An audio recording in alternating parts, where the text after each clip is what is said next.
Vampires have been recorded in folk tradition as long ago as the era of the Mesopotamians, the Hebrews, ancient Greeks and Romans, who all had tales of spirits or demons. But the entity we are familiar with today originates almost exclusively from southeastern and central Europe.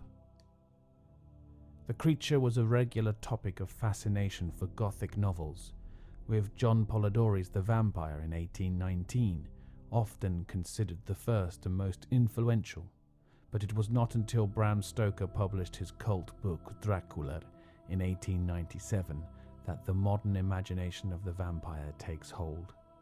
Stoker was inspired by two personalities in real life, Vlad Dracula, or Vlad the Impaler, and Erzsébet Báthory, a Hungarian countess with a lust for blood.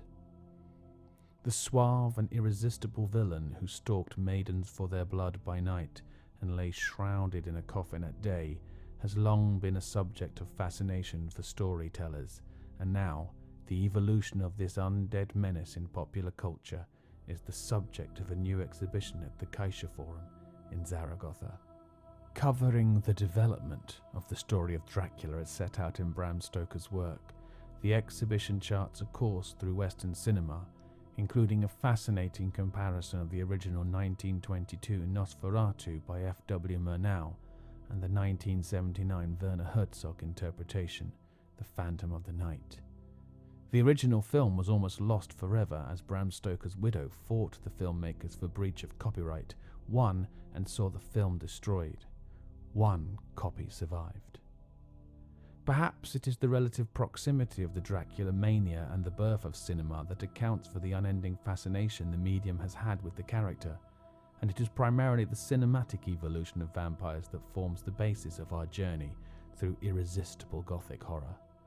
The exhibits cover a range of cinematic extracts, beautiful film production stills, publicity posters, conceptual art, and even original costumes, including those of Tom Cruise and Kirsten Dunst from Interview with a Vampire. There is also a range of graphic novels, TV productions, music videos, and manga works that tackle the Count, including Scooby-Doo and Sesame Street. The collection is a must-see for fans of the vampire drama. Even the teen angst Twilight Saga is given consideration, as well as depictions of political figures and satire. Entry is €6 per head, with reduced rates for children, or free for Caixa Bank account holders and 3 guests.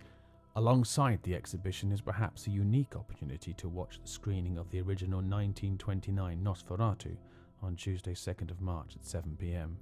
Thursday 4th of March at 7 p.m, a roundtable will explore the transformation of the vampire myth in the 21st century. And then on Tuesday the 9th of March, the 1958 Hammer horror Dracula starring Christopher Lee is showing an original English version. And of course, glorious Technicolor. Further events include a screening of Francis Ford Coppola's Bram Stoker's Dracula on Tuesday the 16th of March and Jim Jarmusch's vampire comedy Only Lovers Left Alive on the 23rd of March. The exhibition runs until the 13th of June 2021, so keep an eye out for further events and get your bloodlust sated.